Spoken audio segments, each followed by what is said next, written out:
Bueno, estamos de vuelta. Creo que están todos muteados, pero cualquier cosa, esto funciona como un Meet, como el Zoom. Abajo, si mueven el cursor de donde estén, tienen una barrita de herramientas con micrófono y cámara para manipularlo. Hay un chat y a veces, si se desordena un poco la charla, está la manito al medio también, que se puede levantar y yo voy a estar atento y la Ceci también. Si hay manitos levantadas, va a generar un orden de gente que quiere decir algo, preguntar, agregar algo, entonces también podemos ordenar un poco así con esa herramienta. Bueno, presentamos entonces, no, nosotros somos, nosotros con la Ceci, Marco del Pont, que está Ceci M. Tenemos este nuevito vivero en Unquillo de plantas nativas y en esta época más invernal, donde el trabajo sigue, pero se cierra más a lo mejor un poquito en todo lo que es germinaciones y trabajo más para el futuro próximo. Se nos ocurrió este año empezar a tener estos conversatorios con gente con la que nos hemos cruzado o bastante o poquito o nada, que nos vemos como de lejos también, ¿no? En actividades que nos resultan afines o de las que estamos aprendiendo también y intercambiando, a veces voluntaria y conscientemente, y a veces no tanto. Pero bueno, así en una actividad a la que se había sumado Ceci en un momento, entiendo que se cruzaron con Pablo y ella quedó interesadísima, súper fascinada con lo que conversaron en ese encuentro y desde que empezamos con los conversatorios me insistió, yo conocía, digamos, el proyecto de nombre Relatos del Viento y algo que se mueve bastante en redes me llega, pero ahora le presté más atención a partir de lo que me contaba Ceci y nada, súper interesante todo.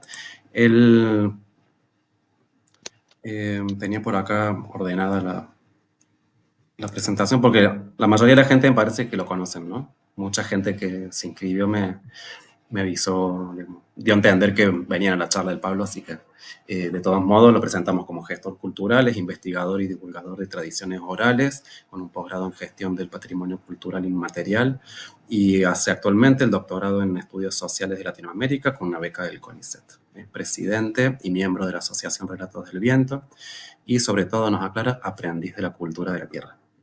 Así que con él estamos en este momento. Estuvimos el otro día, siempre hacemos una charlita previa para conocernos más y conocer los ritmos, ¿no? De cómo charla cada uno y cómo escucha cada cual también. Y en eso surgieron un par de ideas como condensaciones, ¿no? De esencia, de más o menos en torno a qué está él trabajando actualmente y qué procesos hizo. Y nos destacó en un momento de que un problema como bastante transversal a los territorios rurales y serranos de nuestra región es que estamos preparados o acostumbrados a asociar el monte y los paisajes rurales como solamente, digamos, o principalmente en sus componentes biológicos en términos de la biología más académica o de observación de una naturaleza tercerizada hacia afuera de la que no somos tan parte, ¿no? Como que a la naturaleza nosotros vamos mirándola o midiéndola y el monte lo estamos caracterizando mucho desde las ciudades sobre todo, como eso, como una biología que hay que cuidar ahí como si fuera un terrario, ¿no? En algún lugar que es bonito, que hace bien y hay que cuidar, pero eso, entonces nos resalta él que hay un montón de interacciones que se manifiestan o florecen o emergen en creencias, leyendas, ritos, que están constantemente hidratando ese paisaje y que no es tampoco otro universo que se juxtapone o que está en paralelo a ese otro que llamamos natural, sino que justamente surge todo esto de la interacción entre personas que son ya no solamente personas humanas, sino personas humanas y no humanas que tienen que decir en algunas lenguas y en otras, ¿no? Con algunos signos y con otros, y eso va construyendo de manera colectiva en todos los territorios, también seguramente en la ciudad, podemos pensarlo, una mitología, ¿no? De construcción colectiva que se va alimentando. Yo no sé mucho de mitologías, pero la entiendo como, de acá arranco con una pregunta, ¿no? Pero entiendo como un suceso que se caracteriza por cierta temporalidad, está ocurriendo constantemente, se vuelve a reconfigurar, se lo va modificando, pero digamos, hay, si se quiere, situaciones y personajes adentro de esa mitología y participantes que cuando están dentro de eso desconocen su origen, su historia y su origen, o sea, pueden estar actuando dentro de esa mitología constantemente y no se caracteriza por no recordar de dónde viene. ¿Cómo, definirías ahí, Pablo, digamos, cuando trabajas sobre mitologías del monte, en qué consisten generalmente? A lo mejor sin entrar en un ejemplo puntual, pero ¿a qué llamarías mitologías del monte? ¿Qué es lo que elegimos para el título? Bueno, antes que nada me saludo a toda la concurrencia. Y feliz de que hay un niño ahí. Nau, ¿cómo estás? ¿Bien?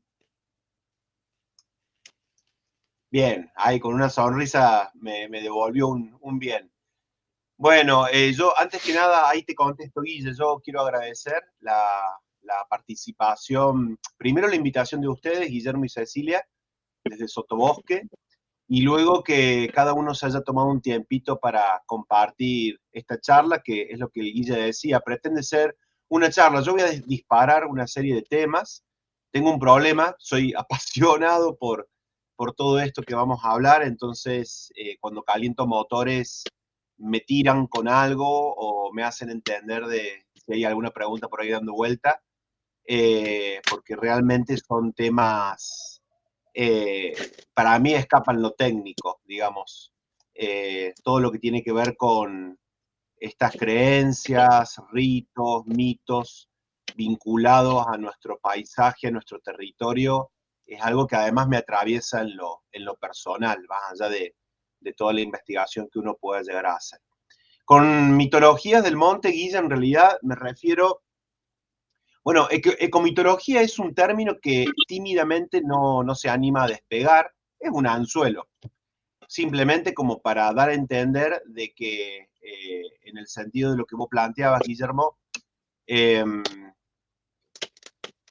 estamos muy atravesados por la revalorización del monte nativo, enhorabuena, ¿no? Porque con el desastre que se ha hecho, pero desde lo biológico, que no es poco, es muchísimo, ¿no? Porque todo el tiempo, todos los que estamos acá en esta sala, estamos reaprendiendo, algunos más, algunos menos, otros de a poco nos vamos sacando esa mochila, en donde cargamos con desconocimientos y prejuicios sobre el territorio que nos rodea, pero hay un acuerdo muy fuerte en que la revalorización del monte, sobre todo atravesado por cierto sentido de a qué le llamamos ecología, de dónde viene la cuestión de la ecología, que es tan occidental, eh, y en donde lo biológico juega un rol fundamental, pero sin embargo nos olvidamos de todas esas expresiones culturales que como expresión de la tierra, del territorio y del paisaje nos hacen conectar y nos hacen dialogar con el árbol que plantamos, con el río que queremos respetar. Esto es algo que nuestros pueblos originarios la tienen tan clara, ¿no? Además, arrancando de que ellos no hacen esta división entre naturaleza y cultura, pero ojo que los pueblos antiguos europeos tampoco la hacían, sino que eh, todos estos seres protectores de la naturaleza estaban presentes en sus cotidianeidades, en sus panteones sagrados. Entonces, con ecomitología, para no irme ya por las ramas, es un término que viene a dar una idea de que la ecología no está atravesada solamente por el tema de lo biológico, de lo físico, de lo geográfico, sino también por esta relación que tenemos con estos sujetos no humanos. Sujeto es una palabra que no me gusta, parece una descripción policial, pero bueno, como para que se entienda, ¿no? Como para entender de que eh, estamos nosotros y están personas no humanas, como es un chañar, con, su, con su vida, con sus sentimientos, con el árbol, la sierra y todo, todo finalmente está vivo. El tema es que nosotros sabemos que está vivo todo eso, sabemos que está vivo, pero hay una barrera que nos cuesta franquear. Y es, ok, sabemos que todo está vivo, participamos de acciones ecológicas, vamos y sembramos nativas en una planta y está muy bien, procesamos nativas, abrazamos el árbol, le damos gracias, pero nos resistimos a creer de que hay verdaderamente una madre del agua, que hay que cumplir con un ritual. Nos da por ahí un poco de vergüenza pensar en, che, ¿qué van a decir si yo les digo que existe el dueño de los animales, el dueño de la floresta, de que el cerro está vivo, pero que el cerro está vivo no en una frase, ni en un sentimiento, sino empezar a empezar a desandar esos ritos, ¿no? Que nos conectan y nos hacen sentir que realmente ese cerro está vivo. O sea, estamos hablando de cultura que nuestros pueblos originarios la tienen tan naturalizada y que nosotros, a lo largo del tiempo y producto en una buena parte de un montón de procesos históricos que en Europa quizás arranca con la creación de las religiones monoteístas, en donde se crean los dioses a imagen y semejanza. Fíjense en lo que pasó hace 2000 años, ¿no? Con la creación de las religiones monoteístas, todos esos dioses que gobernaban a la naturaleza y a quienes finalmente le debíamos rendir cuenta o teníamos un diálogo, a partir de la creación de las religiones monoteístas, el hombre se dirige a un Dios hecho a imagen y semejanza del hombre. Y todo lo que son los dioses que gobiernan la naturaleza quedan en un segundo plano. Entonces ahí, ¿no? Es una de estas grandes operaciones en el mundo occidental, no en el mundo nuestro, aquí en América, en donde empieza ese hombre occidental a crecer de espalda a la naturaleza y a tomar más fuerza esta división entre naturaleza y cultura. Bueno, ahí me fui ya por un árbol bastante grande, me fui muy por la rama, pero miren, a mí me gustaría darle lugar a las voces, al territorio y al paisaje en un videíto muy cortito que dura 1 minuto 30. Yo tengo varios registros acá audiovisuales y testimonios para compartirles. Yo sobre todo soy recopilador de tradiciones orales, ritos, creencias y varios ámbitos y categorías de lo que se conoce como patrimonio cultural inmaterial. Y sobre todo lo que a mí digamos, lo que nos piden a nosotros es, mi hijo, comparta lo que yo le he compartido. Por eso también hago mucho hincapié en compartirle, ¿no? Las voces directamente de las personas que nos han compartido. Vamos a hacer de paso la primera prueba, en ver si esto de compartir virtualmente funciona, y vamos a arrancar con un videíto que yo uso en una charla, en una actividad divulgativa que se llama El dueño de los animales y otros seres protectores de la naturaleza. Y ustedes ven el video ahí, Guille, yo no lo estoy viendo a ustedes para que vos me digas sí o no. Si ven la carátula, si ven una imagen estática. Veo, está como el arranque del video, sí, sí. ¿Ves? Bueno, vamos a arrancar el video entonces.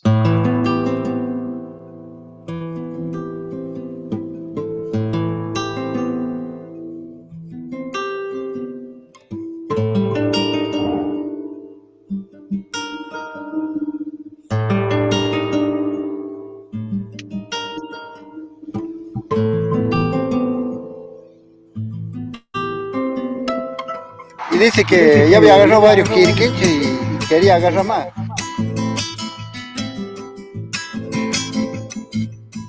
Le salió un quirquincho ancho y le apurrió a buscar. Cuando lo cazan, sea un ser que domina todo. Se dice de que es el instinto animal.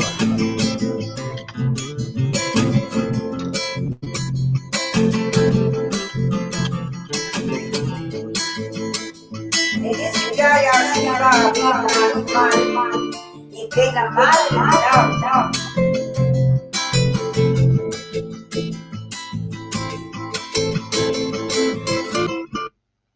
Dice que no se gracia la piedra estaba lograda en la mano. Dice que allá arriba ponía la naturaleza, la madre, no.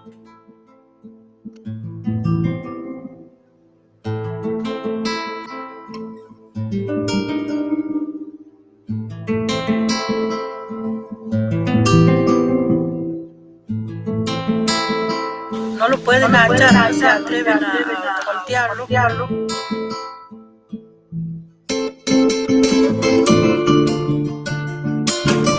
Cuando le dan el hachazo, ellos sienten que el monte se quema.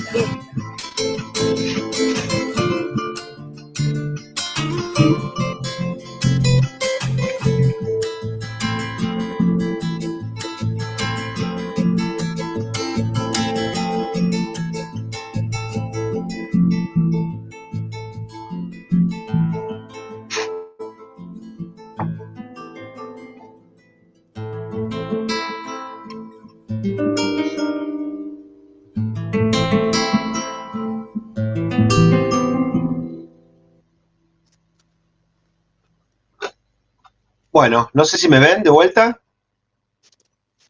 Ahí volviste. ¿Escucharon el audio del video? Me quiero sacar las dudas que funciona ahí el compartir. Sí, se escuchó re bien.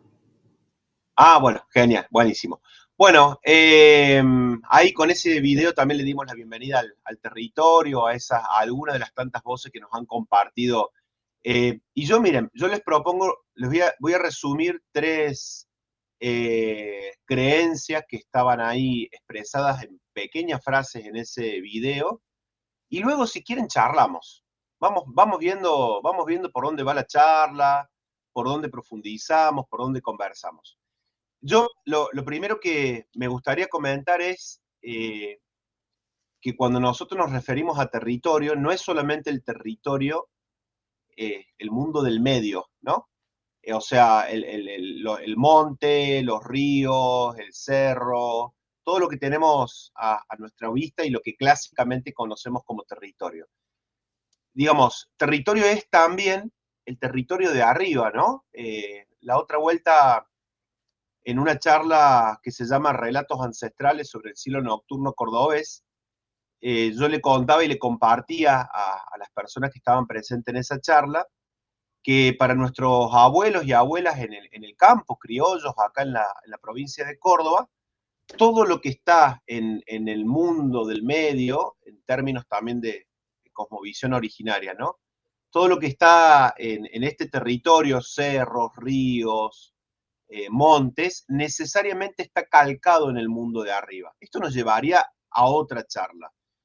Pero las estrellas, lo que nosotros conocemos como Vía Láctea, pero nuestros abuelos le dicen el río del cielo, y otros elementos del cielo constituyen también parte del territorio. O sea, para una persona en el campo, territorio es todo. Territorio es lo que tenemos debajo de la tierra, lo que tenemos en nuestra vista, y territorio también es lo de arriba. Entonces, recuperar estas dimensiones de lo que nosotros le decimos territorio, también es sumamente importante para aproximarnos a esta integralidad, ¿no? De comprender el todo como vinculado en un todo. Bueno, en este pequeño video se hablaban de manera muy resumida de 3 seres míticos.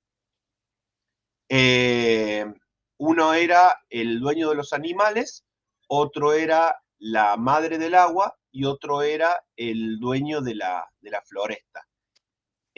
Así tal cual, por ejemplo, vamos a arrancar con el dueño de los animales de una manera muy resumida y luego, en todo caso, dialogamos.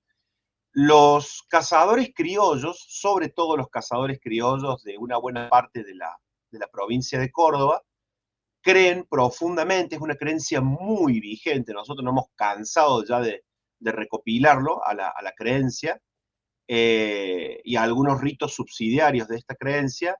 La creencia fuerte es que cuando se sale a cazar animales del monte, hay que cazar la cantidad de animales suficiente para el consumo familiar y como mucho para compartir con algún vecino o alguna persona próxima. Porque si uno se abusa cazando la cantidad de animales únicamente necesaria para ese consumo familiar, corre el riesgo de que se le presente ese ser mágico que protege a esa especie, conocido en la ruralidad de Córdoba como el dueño de los animales, el padrillo, el rey de los animales. Es un ser mítico muy estudiado a nivel antropológico muy conocido no solamente en toda la América originaria, sino también en las antiguas culturas euroasiáticas, ¿no? Podemos remitirnos a varios ejemplos. Y bueno, la creencia es esa, la creencia es que si uno viola esa regla de cazar de más, le sale el dueño de los animales, el dueño de los animales toma la misma forma del animal que se está cazando, pero con características sobrenaturales. O sea, si yo salgo a cazar quirquinchos y me abuso, el dueño de los animales se presenta como un quirquincho que cuatruplica el tamaño, con luces rojas asociadas. El cazador suele tener ahí como una especie de pequeña pérdida temporal y espacial, y el dueño de los animales se presenta al principio para avisar de que se está cometiendo una infracción. Generalmente el criollo automáticamente deja de cazar y se retira, y no vuelve más a ese lugar por un largo tiempo. Ahora, las famosas historias de los gauchos o los criollos corajudos, generalmente ebrios, y todo tiene que ver con todo, ¿no? Me podría meter con el tema de la relación que hay con el alcohol y la visión de ciertos seres y la interpretación de ciertas imágenes, no me voy a meter por ahí, pero todo tiene que ver con todo. Cuando el gaucho generalmente, o el criollo, asediado por la cultura occidental, en términos prácticos, la clásica. Vino un primo de la ciudad y le dijo, che, déjate de joder con la historia del dueño de los animales, esas son cosas de indio, cosas de viejo, cosas de antes, ¿cómo vas a creer en eso? Sigamos cazando. Y cuando el criollo viola esa regla, bueno, ahí se somete a un montón de consecuencias que incluso hasta la policía nos cuenta, sí, a este lo sacamos a los 2 días del monte porque tuvo una pérdida temporal y espacial, salió rasguñado, y el criollo además cree profundamente que cuando uno se enfrenta al dueño de los animales, que obviamente que no hay manera de ganarle, se le pega la mala suerte para toda la vida. ¿Bien? Bueno, la historia es muy larga, muy compleja, yo la pinto con unos pocos matices, en todo caso, si alguien luego quiere preguntar, lo profundizamos, de hecho hay videos ahí disponibles en la página web que yo luego los puedo remitir, pero una pequeña reflexión, fíjense en que yo lo que acabo de decir hasta el momento entraría dentro de las historias folclóricas que a los diarios les encanta retratar como las historias de las cosas de antes, las encasillan en una cuestión folclórica y no pasan de lo anecdótico, no pasan de historias lindas para contarle a los chicos, no pasan de ese corset dentro de ese término de lo folclórico tan reducido y que tanto daño nos ha hecho, porque en realidad lo folclórico vino a decirnos desde una perspectiva colonialista que perfecto, todas estas historias son hermosas, son muy lindas, hay que preservarlas, pero son historias de los viejos de antes, pertenecen a una época ya pasada que no tienen vigencia más que como, o no tienen mayor valor más que como lo narrativo y lo anecdótico. Y nunca reparamos en que justamente estas creencias, más allá si aparece o no aparece el dueño de los animales, si se corporiza o no se corporiza, que obviamente que yo soy muy respetuoso de esas interpretaciones de lo que ve la gente, pero más allá de si el dueño de los animales se corporiza o no se corporiza, la creencia está cumpliendo una función tan maravillosa que es la de generar un equilibrio con los recursos del monte y un diálogo con la especie. La creencia de que todo lo que vive, sea humano, animal, de insectos, cerros, agua, piedras, todo está vivo y todo tiene un ser que los protege. ¿Bien? Esto es común a todas las cosmovisiones originarias desde Alaska, Tierra del Fuego, pero también a las antiguas sociedades de todo el mundo. Y esto hago hincapié porque a veces en el maravilloso afán de retomar nuestro pasado originario, creemos que solamente esto es exclusivo de América. Y no, ha sido exclusivo, ha sido de todo el mundo. Todo el mundo comparte o ha compartido nosotros le decimos fondo cultural arcaico. Todos somos herederos de un fondo cultural arcaico. Les voy a dar un ejemplo rapidísimo para que se entienda. Yo tengo mezcla gringa y tengo mezcla criolla. Pero siempre en mi familia, por supuesto, la clásica, ¿no? Todo lo que ha sido la cultura gringa es la cultura que se ha sobrevalorizado por sobre la criolla. Estaba prohibido en mi casa casi contar que mi abuela era curandera, porque ¿qué van a pensar el resto? Y ese resto después se iba a curar con mi abuela.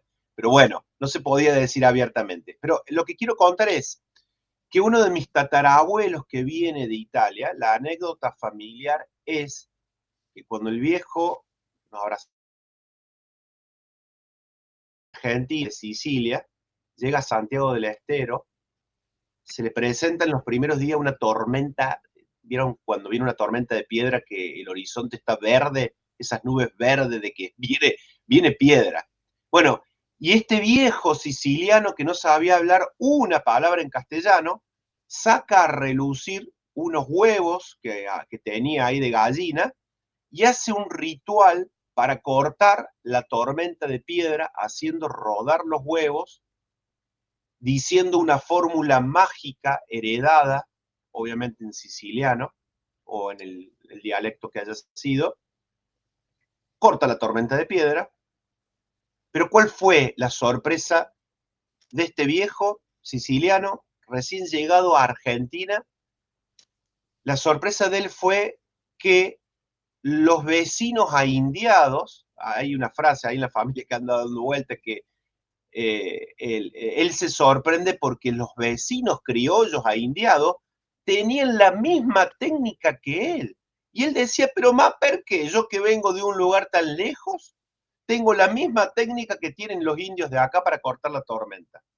Entonces, eso es maravilloso porque nos recuerda de que la gran mayoría de estos antepasados europeos eran ya portadores de una cultura precristiana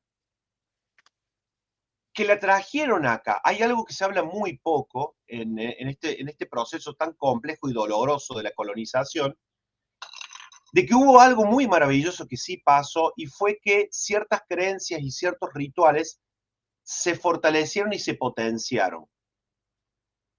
El empacho se curaba en España con fórmulas mágicas y se curaba acá.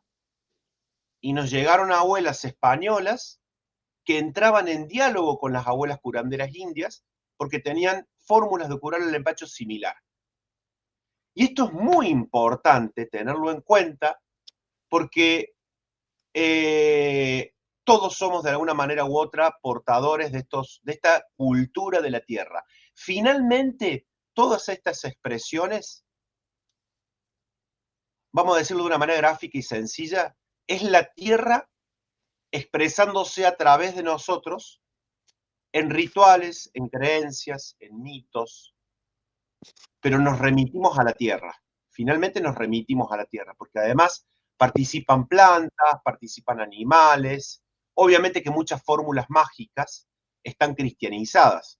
Hoy en día, mi abuela, por ejemplo, que no llegó a pasarle a mi hermana la cura del empacho, era portadora de 2 o 3 fórmulas mágicas que estaban cristianizadas, pero nosotros que tenemos la oportunidad de hacer estudios comparados, esas fórmulas que evocan a un santo o a la Virgen o a Dios, anteriormente evocaban a un ser de la naturaleza que lograba la cura. Todavía hoy en día hay abuelas en Córdoba que curan la infección que se le produce a los niños los primeros días cuando se le desprende el pupo, que otro hermoso ritual, ¿no? El de guardar el pupo de los hijos, eso para otra charla. cuando se le genera esa infección a los chicos que tienen pocos días y en lo que va a ser el ombligo, la cicatriz, que finalmente se transforma en pupo, esa infección se cura todavía en algunas partes de Córdoba, dándole simbólicamente 3 tincazos a esa infección, y esa infección se le traspasa a la luna creciente. Solamente funciona con luna creciente. ¿Por qué? Porque en ese traspaso, mediante una fórmula mágica, dándole los 3 tincazos a la luna, se supone que se le transfiere la infección a la luna, y la luna, cuando complete el ciclo, cuando cierre la luna, cierra la infección en el ombligo del niño. Bueno, este es un ejemplo muy sencillo de los miles que puedo dar de cómo interviene, digamos, alguien de la naturaleza, un ser no humano de la naturaleza, en este caso la luna. ¿Y la luna dónde está? En el territorio de arriba, que es parte del territorio integral. ¿Bien? Hoy, ahora en julio, son, por ejemplo, las fechas en donde los campesinos de Córdoba se están levantando con la helada esta, se están levantando tipo 4, 3 de la mañana, para observar el brillo que tiene el río del cielo. El río del cielo es conocido todavía, sobre todo en las generaciones más viejas, en la ruralidad de Córdoba, como ese tramo de la espiral de la Vía Láctea que nosotros conocemos. Y de acuerdo al brillo que tenga el río del cielo, que es concebido como un río del territorio de arriba, ellos pronostican si el año va a ser seco, lluvioso, si conviene sembrar una cosa, si conviene sembrar la otra. En Córdoba, ¿eh? No me estoy yendo a Jujuy, no me estoy yendo a Piura, en Perú, no me estoy yendo a México, en Córdoba.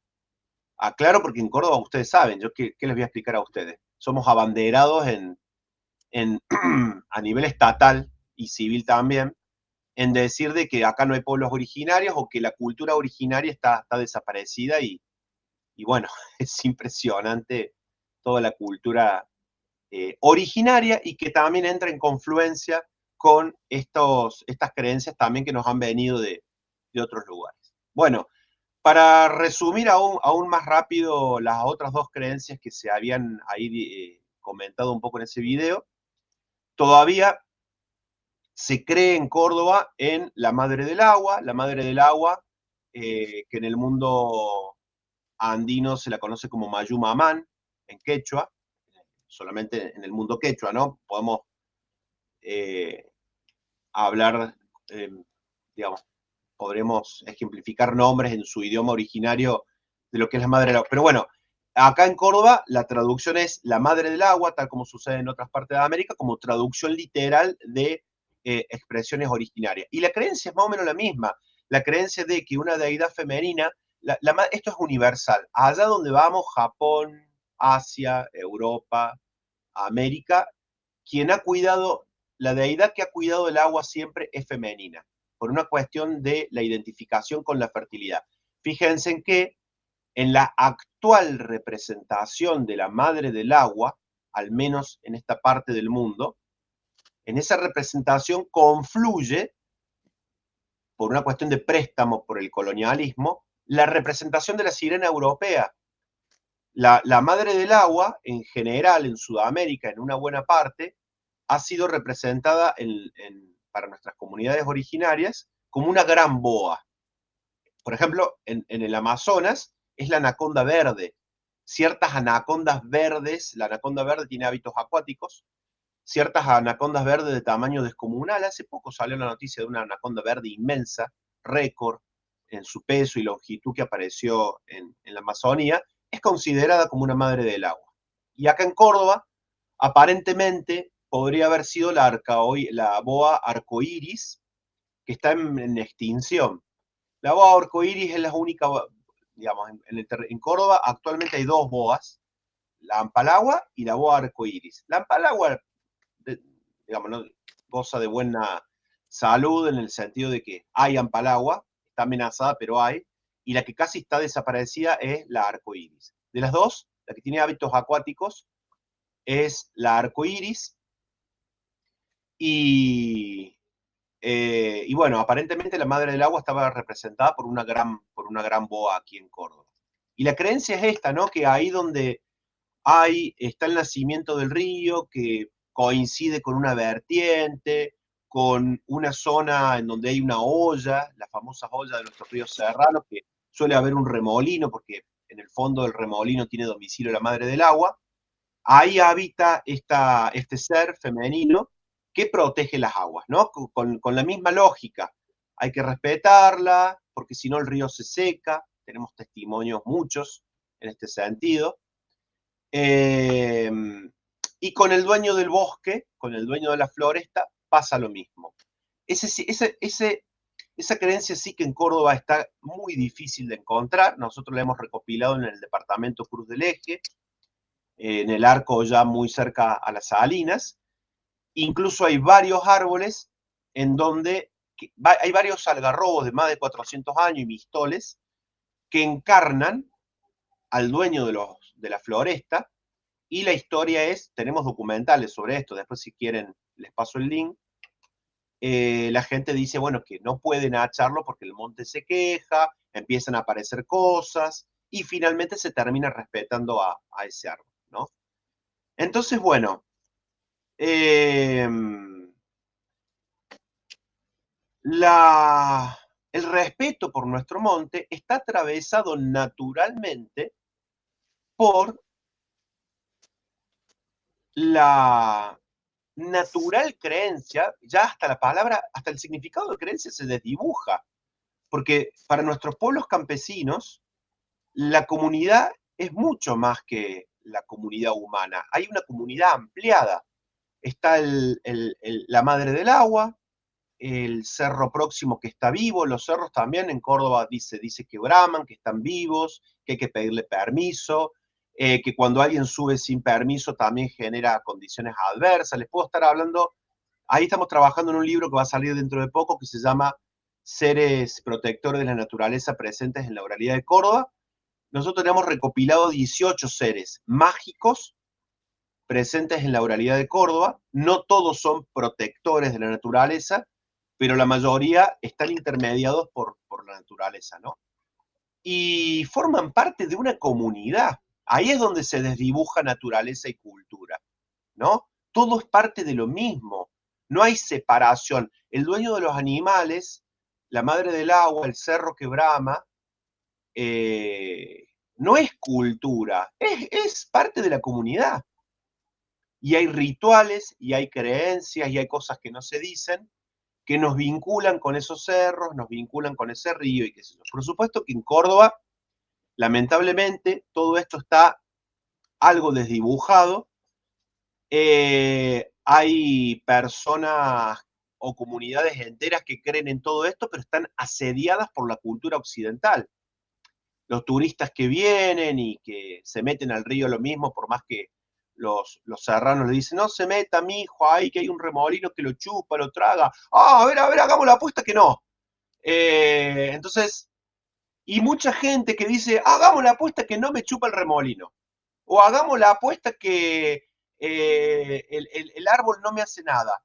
Quizás son ecologistas, súper respetuosos con la naturaleza, pero ni por loco, vamos a usar una palabra bien criolla para que se entienda, ni en pedo van a creer en el dueño de los animales, porque son cosas de los antiguos. Entonces, lo que hemos charlado mucho, Guille, Ceci y a todos los presentes, con varios compañeras y compañeros, que es una maravilla ver cómo se están volviendo a sembrar nativas y haciendo un montón de acciones.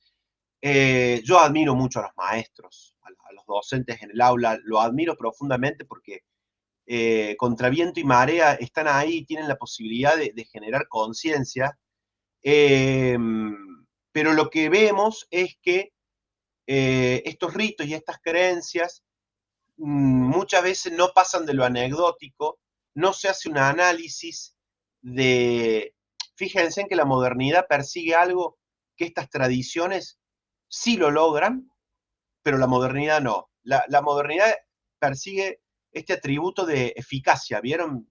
Está hasta difundido y publicitado, eficacia, hay que ser eficaz.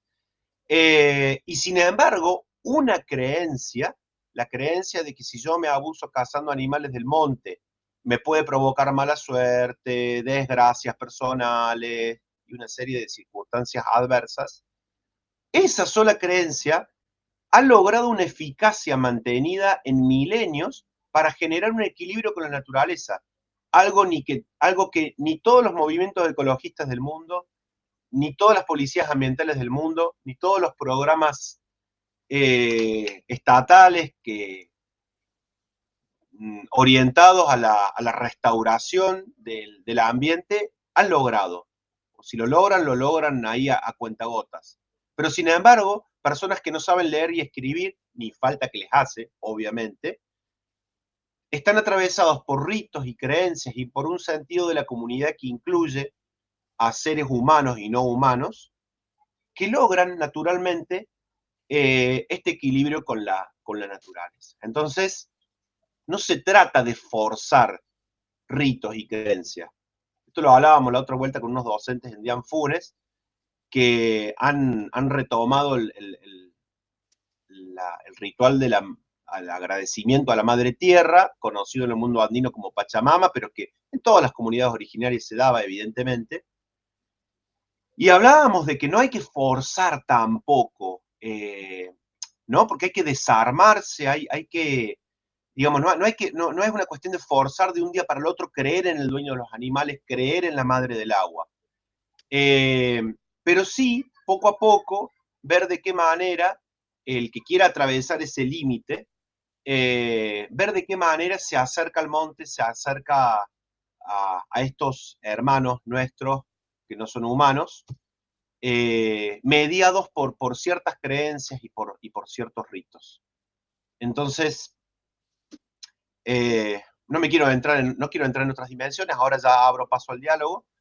Hay otras dimensiones como la psicológica, ¿no? O sea, los ritos están estructurados de tal manera que inciden en lo psicológico y nos generan subjetividades y sugestiones que finalmente funcionan. Funcionan para que, digamos, se mantengan en el tiempo y no sea una cosa inventada de un día al otro, y bueno, y finalmente luego muera en el olvido. Bueno, yo quedo acá, así como una introducción muy general, pero vamos abriendo el diálogo, si les parece, y vamos hablando.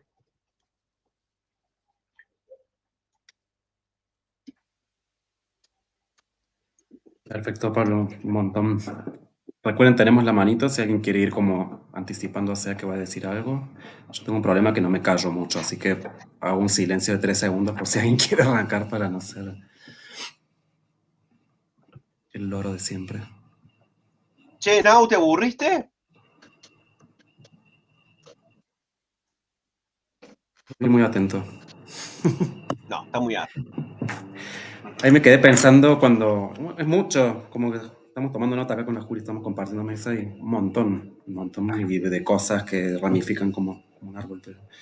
Bueno, ese Dios que nos pasó por encima a todos, como decía el presidente anterior, los que venimos del barco, también nos pasó ese Dios por encima y está bueno que me gustó esto de que traes también al presente cuestiones arcaicas europeas que llegan en algún punto a dialogar, no sé en qué términos también, ¿no? Porque, bueno, complicado.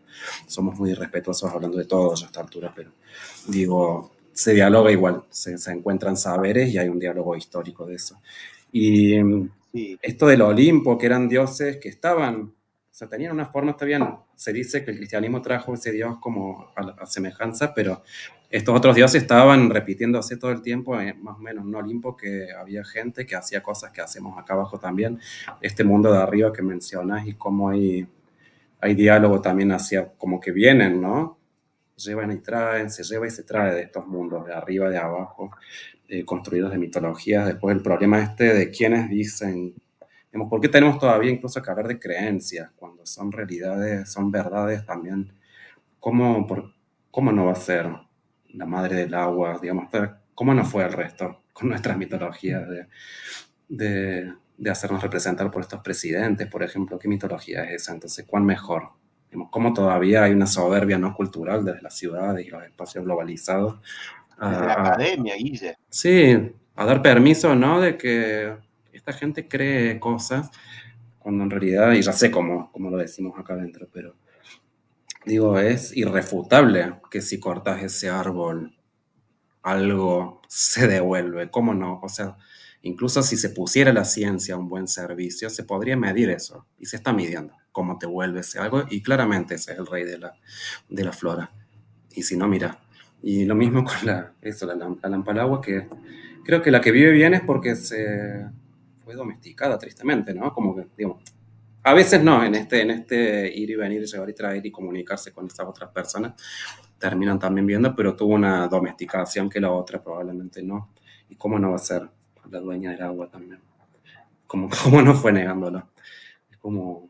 Y son cambios también esto que decís, que permitirse el tiempo. Yo a esta altura, ya 45 años, bueno, agradezcan que no sé, que no me hice ingeniero forestal y estoy sacando los últimos quebrachos de San Luis. Creo que al menos si empezamos a sembrar esa intención, hay una web que está, digamos, ya de que esto suene y se esté diciendo y se esté charlando sobre esto, al menos es algo, ¿no? Como decir, bueno, al menos no produzcamos consumidores y productores de lo que está descomponiendo todas estas realidades, verdades, de dueños de los animales y de todo, esa naturaleza con la que dialogamos y que ya es irrefutable.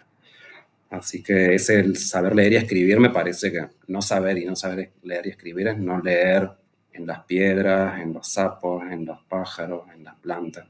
Eso es no saber leer y escribir otras cosas de otras maneras. Así que súper interesante y espero el lugar. Hay una mano levantada, me parece. Sí, sí sé usar cómo es esto. Ah, no veo quién. Acá está María Cecilia María Cecilia, Moscovich. Ahí está. Cecilia, Vos cuando quieras abrir tu micrófono, Ceci. Yo cierro el mío.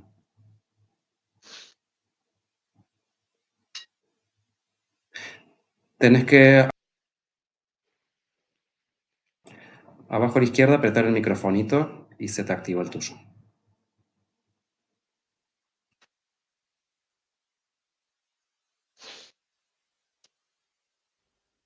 Ceci, estás muteada, ¿eh?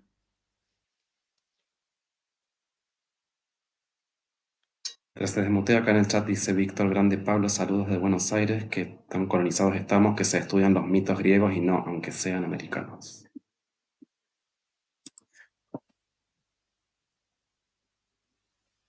No sé si Cecilia a lo Sí, mejor eso fue por es error. tremendo. Eso que comentó Víctor, que le mando un saludo. Tenés que ver también. Ah, me tenés que dar permiso. ¿Le dan ustedes, Ah, chicos, que son los ¿cómo es anfitriones de esto? la sala? A ver,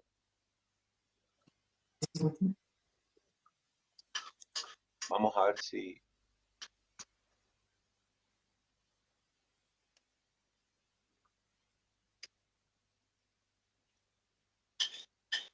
¿Alguien sabe dónde? Yo no sabía que pedían permiso para... Es la primera vez que vos... A ver, Juli, si vos hablás como... Espera. Escucha. ¿No te podés desmutear? Un segundito que estamos... Ahí mismo. Guille, ¿me escuchás? Sí, sí, yo escucho a todo el mundo. Y si habilitas a todos para que abran los Es que micrófonos, estamos, se- así como vos estás pudiendo hablar, todo el mundo podemos. a todos como administradores, digo. No hay nadie como administrador, por eso. La Juli está como invitada y hablo también. Qué raro. Bueno, Cecilia, no podés desmutearte y hablar directamente porque el resto sí puede.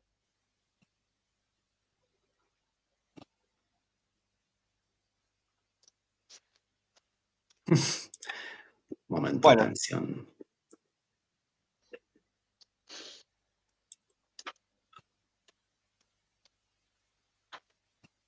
Sigo tocando cosas, no importa, dice Cecilia, pero qué raro, que no sí importa.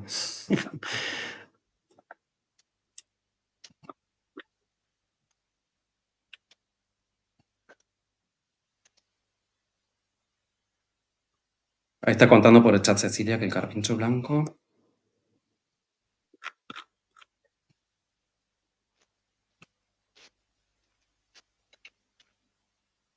ahí está contando lo del carpincho blanco, que es seguramente una representación Igual Carpincho, bueno, una pena no poder escucharla. Pero ella habló ella hizo alusión a la coloración blanca de un animal, el carpincho, que hay en muy pocas partes de Córdoba, en la zona ahí de la Mar Chiquita, en algunos afluentes hay. Pero es cierto, una de las maneras que se aparece el dueño de los animales es como un animal blanco, absolutamente. Esto también está en los pueblos originarios. Por ejemplo, la ampalagua blanca, ahí tenemos recopilado muchísimo de la famosa ampalagua blanca que sale en las salinas de Córdoba. Al que caza mucho ampalagua le sale la ampalagua blanca. El blanco o el negro también es toda una cuestión ahí cultural muy, muy interesante. Y bueno, no sé, Víctor ahí comentó algo. Pero bueno, Ceci y Guille, yo los dejo a ustedes para que coordinen. Yo... Dale, ahí Víctor está agregando eso que también conocía por su viejo, que es santiagueño, al dueño de los animales como el carpincho blanco o payo. Así que ahí trajeron Cecilia con Víctor el mismo. Ceci,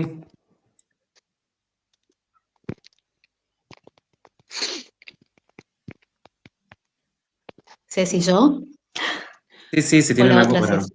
Son tímidos. Somos muchos tímidos.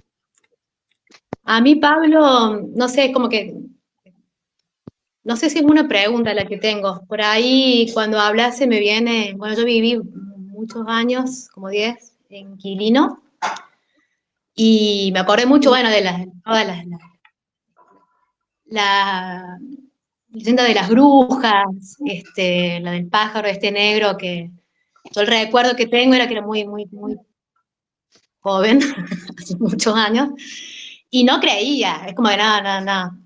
Y una noche escuché un grito, pero se me erizó el pelo, salí corriendo al lado de mi mamá, que la tengo acá atrás. Voy a esto.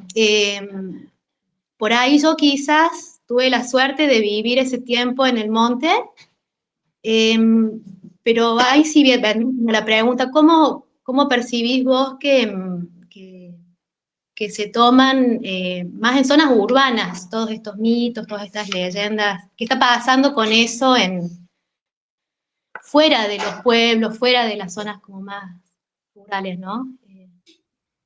Eso, el que no Bien, tiene como vínculo folclórico. con...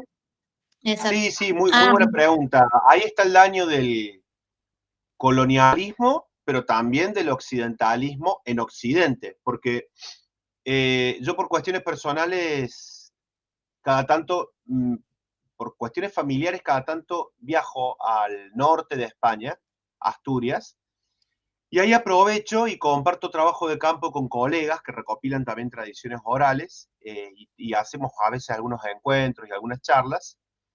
Y allá en el norte de España, por ejemplo, están las llanas. La llana es la madre del agua nuestra, es la sirena de las culturas, de las antiguas culturas euroasiáticas, ¿no? Y lo que sucede es que tanto en la urbanidad de,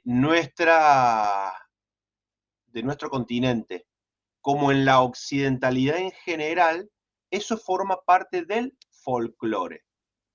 El folclore desde una concepción venenosa. El folclore como diciendo, está buenísimo, linda historia para hacer cuentos, para contarle a los chicos, para revalorizar, pero eso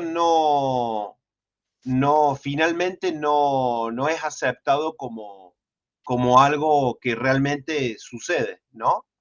Entonces queda encorsetado en una concepción muy, muy rígida y muy colonialista de folclore.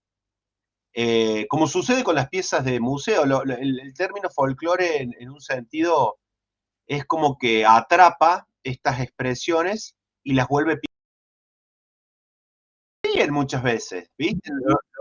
Lo hacen sin querer, pero vos le contás de manera muy seria y con mucho respeto estas historias, estos ritos, y se ríen. La la reacción típica y clásica, Ceci, es la risa. Y detrás de la risa, automáticamente se descarta eso que estás contando como una expresión que sirve justamente para mediar con la naturaleza, ¿no? Con los otros seres que no son humanos, árbol, río, cerro, agua. Eso es lo que sucede en las ciudades, lamentablemente. Se mira puramente lo biológico, aún en ámbitos sensibilizados, ¿no? Y no se está mirando todo lo otro. Tenemos manito levantada Y de vos fíjate, Gastón. Ay, perdón, perdón. esto está hasta en documentos históricos, o sea, vos para avanzar sobre el territorio y sobre sus recursos, vos lo primero que necesitas a nivel de manual del colonizador o del explotador de recursos, vos para avanzar sobre un cerro o un monte, necesitas primero, además de, bueno, lo primero que necesitas es erradicar a ese monte de sus dioses. Vos para poder avanzar sobre un territorio necesitas que ese territorio esté despojado de dioses, y esos dioses están contenidos en creencias, en culturas, en ritos. Entonces, no hay problema que haya poblaciones, pero por favor, déjense de joder con las creencias y los ritos, que no podemos desmontar acá porque está el dios del algarrobo, que no podemos sacarle minerales al río, al cerro, porque el cerro está vivo. Entonces, esta es una operación súper estudiada por este occidentalismo extractivista.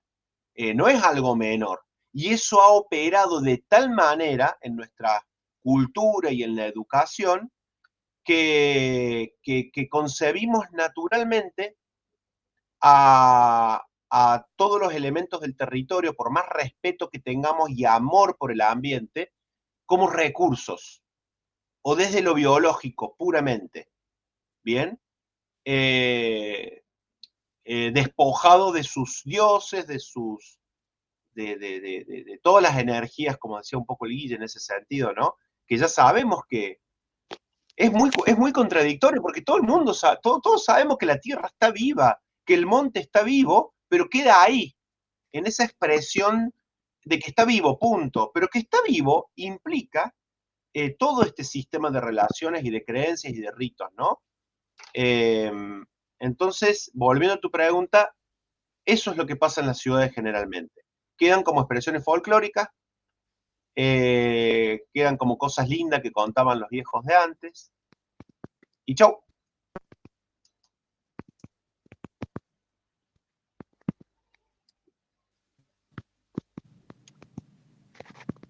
Ahí teníamos una Hay mano de Gastón. personas ahí que quieren... La Julia. ¿Cómo les va? Buenas tardes.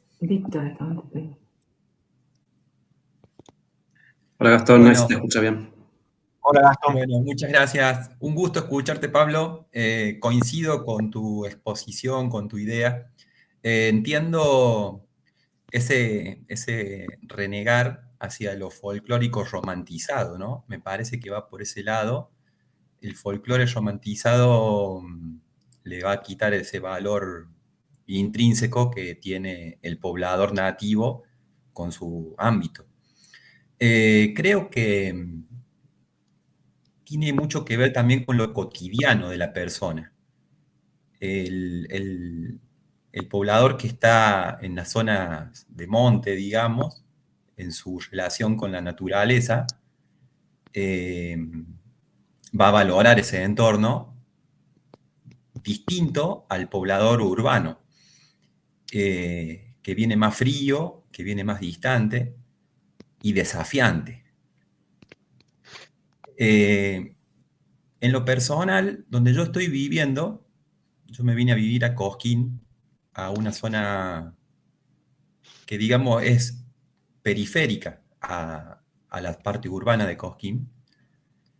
Tengo muchos vecinos que vienen de la capital federal. Y esas personas,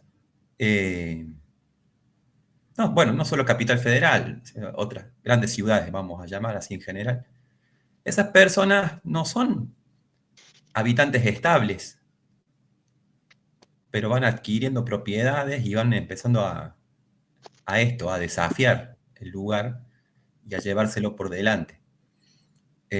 Tristemente, ¿no? Para el pequeño grupo que está acá y que valora la naturaleza de este lugar y la respeta, es un choque feo. Entiendo lo que decís, Pablo, lo estoy transitando en carne propia. Una transformación triste, con mucha pérdida de naturaleza hermosa, linda, que bueno, nuestra sierra ya ha sufrido una gran transformación y de lo poco que queda se lo siguen llevando por delante. Así que bueno, eso quería compartir, esa reflexión. Gracias, Pablo. Gracias a los organizadores. Gracias, Gastón. Sí, sin duda, desde las ciudades, la ciudad no favorece, ¿no? Para nada a esta relación que podemos llegar a tener con el monte, con los distintos elementos del territorio, pero también tenés una enorme falta de esto, ¿no? De sensibilización sobre esas maneras de comunicarnos con el ambiente, porque perfectamente podría también, hay espacios públicos, hay parques, están esas visitas que uno hace cada tanto afuera y bueno, si mediara una educación en donde se retomaran estas creencias y estos ritos desde un lugar respetuoso, bueno, por ahí sería un poco diferente. Igual yo creo que hay, ¿no? Hay un grupo de docentes muy grandes, organizaciones como ustedes, que vienen trabajando en este sentido, la ciudad nos ayuda. Hay otra mano, Julia, creo que estaba Julia, y acá Julia me avisa que antes estaba Gustavo, que había levantado su mano y después se desconectó. No sé si él quería decir algo antes.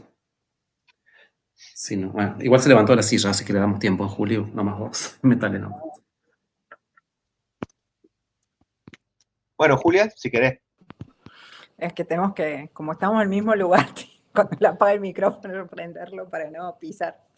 Sí, bueno, no, primero agradecerte, pues conozco hace mucho todo lo relacionado a Relatos del Viento, pero bueno, nunca te había escuchado, así que buenísimo. Y me quedé pensando un montón, capaz que acá se arma, ¿no? Qué fuerte de las 3 historias que contaste, las 2 figuras que son como, vamos a decirles masculinas, son dueños. Y la mujer protege. No sé de dónde viene eso, si podés comentar algo, como me pareció fuertísimo, ¿no? Como muy patriarcal, sin querer darle una connotación negativa, pero no puedo dejar de pensar en eso, como dije, y bueno, y en varias partes del relato, bueno, como esto, de dónde viene esa, porque digo, el decir dueño, el dueño ya es cosificar, ¿no? Y es como, qué fuerte decir dueño cuando no existe esta separación sociedad-naturaleza, ¿no? Digo, esa idea de dueñidad, ¿no? Que la traen mucho las feministas cuando hablan de patriarcado, ¿no? Como viene de la idea de cosificar. Me quedé muy tildada en eso, no sé si, que estaría bueno como charlarlo de dónde, viste, no sé, las feministas comunitarias bolivianas dicen, bueno, el patriarcado es mucho anterior a la colonia, digamos, la idea de colonia, la colonialidad. No sé, ahí me quedé, viste, la madre de la naturaleza, la madre, la imagen de la madre, que también la asociaste, ¿no? El agua con la fertilidad. Bueno, nada, si querés comentar algo de eso, si tenés algo para comentar, no sé, ampliarlo, me reinteresó. Gracias. Bueno, súper interesante lo que estás planteando, Julia. No, es un tema muy complejo, a mí me excede. Yo lo que estoy haciendo es reproducir lo que nos comparten, ¿no? No solamente nuestras comunidades originarias, sino las criollas y tanto trabajo que hay sobre estos temas. Es complejo porque habría que hablar de un montón de cosas. Primero, no podemos dejar de reparar en que estos términos son una castellanización de una enorme cantidad de idiomas originarios que probablemente no tenían la separación hombre-mujer, o sí lo tenían. Y si lo tenían, era en otro contexto, en donde el patriarcado se entendía de otra manera, más allá de las críticas que uno... Entonces es súper complejo, son como un montón de capas de distintas culturas, historias, traducciones, en donde que sí que está muy bueno indagarse, pero desde el origen, desde la noche de los tiempos, yo te puedo decir que la que ha cuidado las aguas en toda la humanidad ha sido una deidad femenina, y el protector de los animales y del bosque, no en todas las culturas, obviamente, esto nos llevaría a un estudio comparado infinito, seguramente en algunas culturas ha estado representado por lo femenino, por una dualidad, pero no me quiero meter mucho, digamos, eso, ¿no? Primero, entender de que, vamos a lo básico, entender que todo ya tenía un sesgo, y es la traducción de un idioma a otro, empezando por ahí, que eso ya es muchísimo. Nos pasan las leyendas, Julia. Vos sabés que cuando nosotros trabajamos con las leyendas, lo hacemos con tanto cuidado de que tratamos de ir a las fuentes cuando la tenemos, y ahí vos te das cuenta de que es impresionante cómo varía la versión castellanizada con la versión originaria, pero es que además habría que, si yo por ejemplo tengo la suerte de tener acá al lado un quichuista hablante, vamos a suponer, que me traduzca cómo era el dueño de los animales en quechua, además esa persona que me lo traduce debería pertenecer a una comunidad y a un tiempo histórico en donde eso se está viviendo y cobra sentido. ¿Me explico? Entonces es como muy, muy complejo, sí que es muy interesante, y hay algo más me quedó por ahí, pero bueno, hay que tomarlo por ahí, digamos, me parece que hay que tomarlo un poco por ahí, ¿no? Con una complejidad muy interesante. Y sí que hay cosas también que pasan que por ahí sí son más fáciles de analizar. Te cuento algo rápido, Julia. Mira, las tradiciones orales, no te estoy hablando particularmente del dueño de los animales, pero las tradiciones orales no son inmunes a modelos de sociedad o de mujer no deseados. Te doy un ejemplo. La leyenda del Crespín, que es un clásico en la Argentina. El Crespín es ese pajarito del monte nativo que tiene un sonidito muy particular, que está muy presente en Córdoba. La leyenda, narrarla completa me llevaría mucho tiempo, pero básicamente la leyenda narra la historia de una pareja campesina que vivía en el monte con mucha armonía. El hombre enferma, la mujer sale a buscar remedio, la mujer se entretiene en una fiesta, y cuando regresa con los remedios, el hombre ya estaba muerto. Vos sabés que es maravilloso, Julia, que cuando nosotros tomamos la leyenda de los últimos 70, 90 años, las distintas versiones que hay recopiladas, hacen hincapié en el machismo. ¿Cómo la mujer se va a entretener en una fiesta? ¿Cómo ta? Los criollos mismos hoy te la narran con el tono machista. Pero cuando nosotros vamos a versiones de hace 150 años o 100 años atrás, el foco está puesto en otra cosa. Está puesto más bien en la transmutación, en cómo esa mujer transmutó de ser humano a ser pájaro, digamos, ¿no? No tanto en el machismo. Yo ahí solamente doy una pista de que evidentemente también la cultura occidental en la que estamos sumidos ha impregnado de machismo no solamente a muchas sociedades criollas, originarias, sino al idioma mismo también. Entonces es muy interesante lo que planteas, pero bueno, ¿no? Es complejo. Es bastante complejo.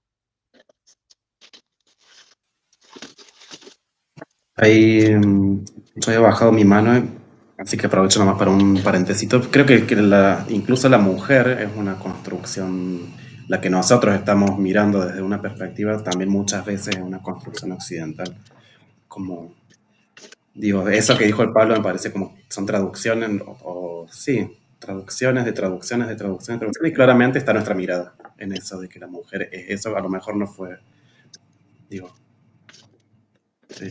Y que a veces también hay culturas como paraestatales en las que los dueños son los que no tienen. Que eso también es raro. Es como, a mí me cuesta un montón. Una vez un primo me dijo algo como en estos cambios de perspectiva. Los chinos, no sé si es así, pero es lo que yo entendí. Los chinos no les duele el pie. Se duelen en el pie, se están doliendo en el pie. Me quedé así como, bueno, esto me va a llevar años. Así como yo darme cuenta que soy en el pie y que me estoy doliendo en el pie. Me parece que también hay dueños que son los que menos tienen, los que más hacen, lo he leído por ahí, como el dueño de ese ambiente es el que más lo hace circular y el que menos lo posee y el que menos poder tiene sobre otro. Entonces, la palabra dueño debe venir de traducciones, de traducciones, de traducciones que llevaron a... Es que en realidad somos nosotros viendo así todo, todavía. Y que brujería, me quedé también pensando antes, hay mucha literatura de ahora, la brujería capitalista, como también está de acá, ¿no? Lo que pasa es que hay una que tiene encanto y otra que no tiene encanto. Bueno, nos tocó esta. Así. Y la gente que se está riendo de la otra es la que está muy parada en esta otra brujería que no tiene ningún encanto, que nadie le canta. Pero tampoco está, digamos, no es que no vive adentro de otra.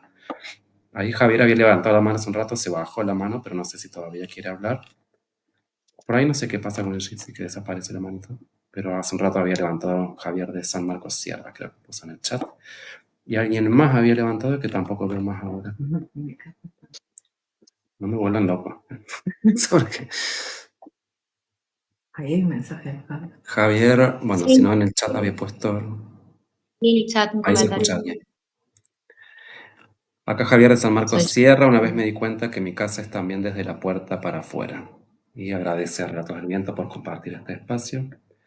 Y Mario también había puesto algo de las especies, no sé, que a lo mejor es de una parte de charla anterior. Las especies, por ejemplo, cuando se le pasa a una máquina, se producen incendios, se plantan especies de otro lugar. Supongo que tiene que ver con esto, de respetar, digamos. También esto, de que la acción ecológica, incluso adentro de la ecología académica, hay que estar recordando que un bosque no es un montoncito de árboles. Entonces imagínate la distancia a lo que estás recordando una voz ahora, que ni siquiera es esto que decía Gastón también. A mí me ha pasado, no sé si lo sabe, yo como más urbanita que ella, de ir entrando por nuestro proyecto a las sierras y mis problemas no fueron con las plantas, ni con los cuises, ni con los pájaros, sino con mi vecina humana. Y ahí estuvo mi irrupción irrespetuosa de ese espacio y lo que me está llevando a mí traducirme e interpretarla a mi vecina con la que hablamos en lengua natural humana.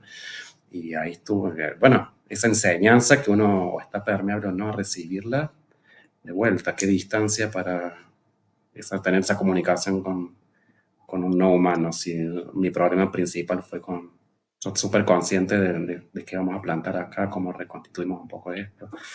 Mi vecina lo va a tomar como yo pienso que lo estoy llevando y fue como, bienvenido a las sierras y no todo se mira como vos lo miras. Entonces, bueno, la multiplicidad de perspectivas que implica el respetar un espectro tan amplio, ¿no? Como la vecina humana con la que no estaba pudiendo ni hablar todavía. Ahí levantaron, háganme callar, Martín, ahí levantó la mano. Activate el micro nomás, Martín. Si no te escuchamos...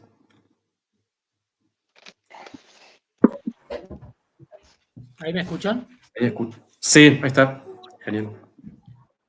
Bueno, quería comentar un suceso que, bueno, con esta charla, digamos, estoy rememorando un montón de cosas, qué sé yo, pero algo más actual, nuevo para mí, que, bueno, nos fuimos unos días de viaje y volvimos, y si bien acá donde vivo yo hay bastante flora nativa,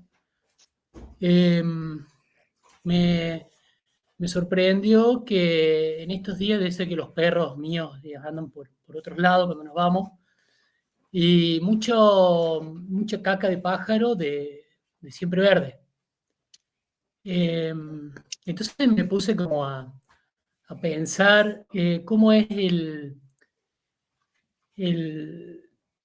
ese diálogo que tienen los pájaros con los árboles, cómo, en este caso, cómo colonizan a través, los árboles colonizan a través de los animales ciertos sectores. Y yo hablando del siempre verde, digamos, una especie que acá supongo que nadie lo aprecia mucho, pero ¿cómo se da esto de la colonización a través de no sacando el ser humano de la escena y poniendo a las plantas con los animales? No cerré bien la idea, pero bueno, quería transmitirles como lo que me pasó en ver todo el patio, más que todo en los sectores donde no hay árboles, en los claros, abundante caca de siempre verde. Y me puse a pensar que en el verano, bueno, voy a tener que hacer unas vueltas y sacar. Y otra cosa es que, bueno, siguiendo a algunas personas que hacen regeneración, que hablan de que hay que dejar, digamos, que surja lo que tenga que surgir, que haga el ciclo, como que no podemos pelear tanto tampoco contra lo que surge del suelo, hablando de las nativas, ¿no? Que hay especies que surgen que no son nativas, pero que el suelo necesita estar protegido también. Entonces, bueno, varias cosas ahí que me tienen así como la expectativa de que puede salir. Que bueno, tendríamos a las 11 estará ella sola. Estoy listo, ¿eh?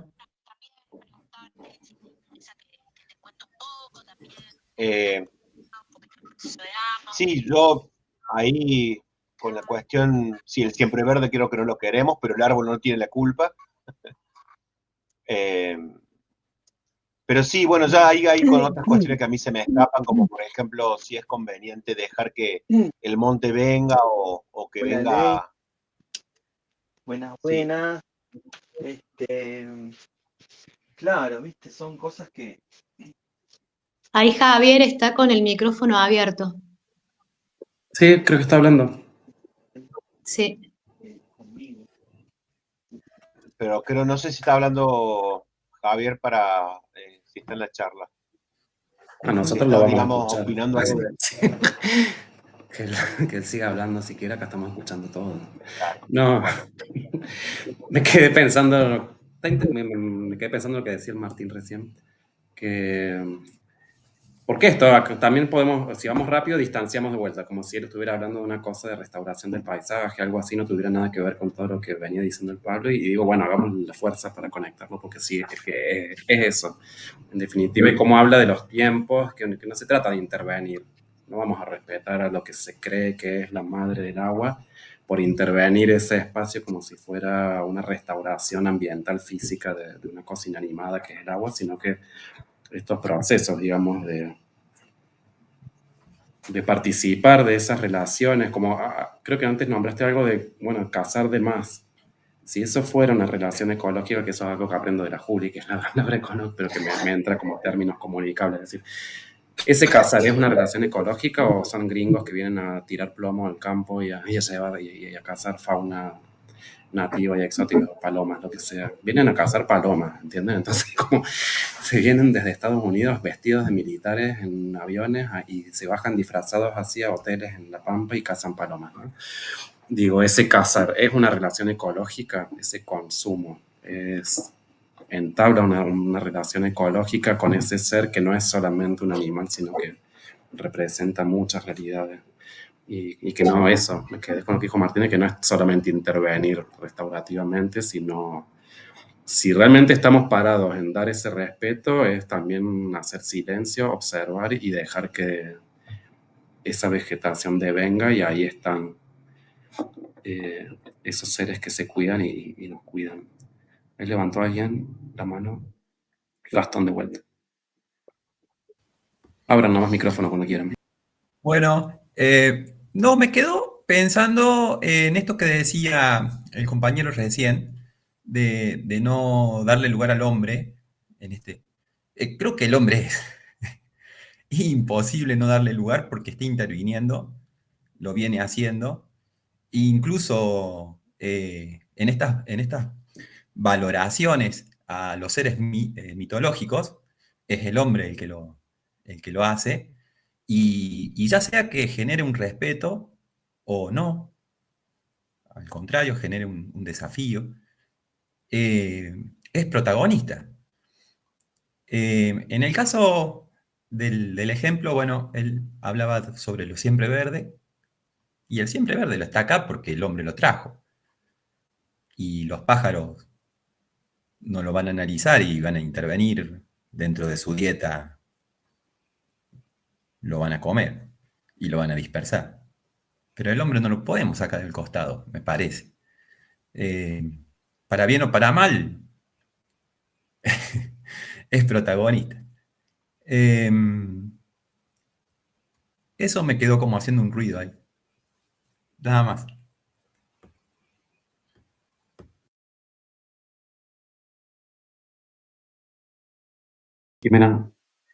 Jimena Fernández. Hola, ¿cómo están? Yo soy de Hola. Carlos Paz. Conozco el trabajo de Pablo porque lo hemos leído mucho con mis estudiantes. Es más, el año pasado hicimos un pequeño proyecto de nuestros propios relatos de la zona y del aula. Así que, bueno, conozco su trabajo y es la primera vez que te puedo escuchar, así que estoy muy contenta de eso. Y me había quedado pensando, porque aparte de diseño, soy cuentacuentos también, y me gusta mucho la tradición oral especialmente. Y en cosas que por ahí charlamos con los colegas cuando nos podemos hablar de la profesión, y esto de que en realidad uno habla de la tradición oral o de la oralidad, como en muchos casos se habla como algo que ya pasó, ¿no? Como algo que uno trae del pasado, pero en realidad estamos todo el tiempo construyendo oralidad. Y a veces nos olvidamos de esa parte, de que también somos responsables de lo que estamos construyendo y de lo que estamos transmitiendo, y que a veces por ser tan respetuosos de lo que estaba, no estamos pudiendo contar lo que está pasando, ¿no? Cómo eso se va transformando, cómo esa oralidad que existía y existe en los territorios se va transformando y viene con cuestiones nuevas y diferentes y otras no, y otras perviven.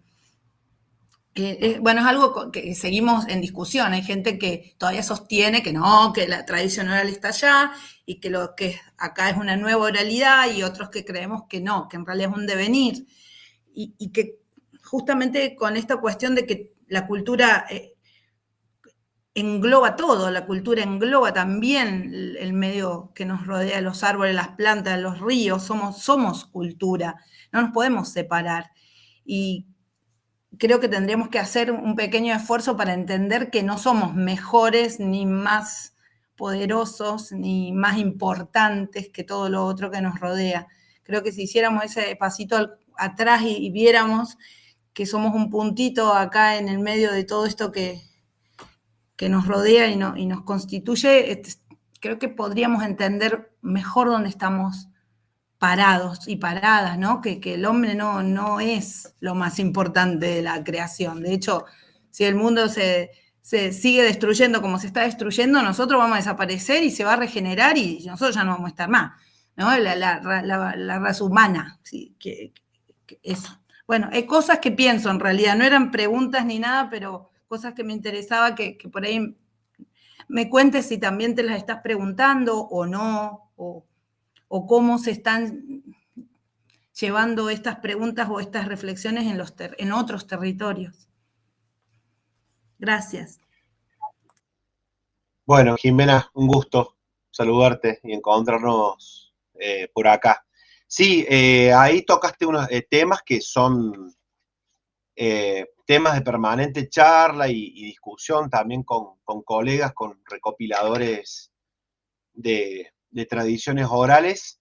Yo voy a 2 notas sobre 2 cosas que dijiste, que es en el sentido en que estamos discutiendo estas cosas. Lo primero es que en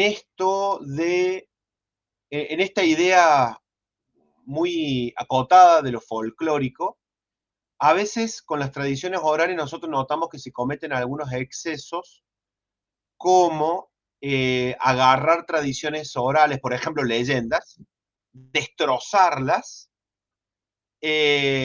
armar algo nuevo y pretender que eso algo nuevo tenga vuelo y tenga sentido. Ahí hay que tener cuidado porque hay que mirar las tradiciones orales, no sé si todas, pero una buena parte, sobre todo lo que tiene que ver con la literatura oral, ¿no? El término tradiciones orales uno lo usa genéricamente para un montón de ámbitos y categorías, pero están las tradiciones orales, el ámbito de los ritos, el ámbito de las creencias, pero dentro de lo que se conoce como tradiciones orales hay un ámbito que es la literatura oral, que son las estructuras narrativas como cuentos, leyendas y ciertos mitos contados a modo de leyenda. Suceden 2 cosas con algunas de estas tradiciones orales. Primero, que tienen un poder de adaptación maravilloso. Por algo nos han llegado al día de hoy, están vivas, tal como decís vos, Jimena, y van a seguir estando vivas. Tienen una proyección a futuro. ¿Pero por qué? Porque tienen un nivel de adaptación brutal.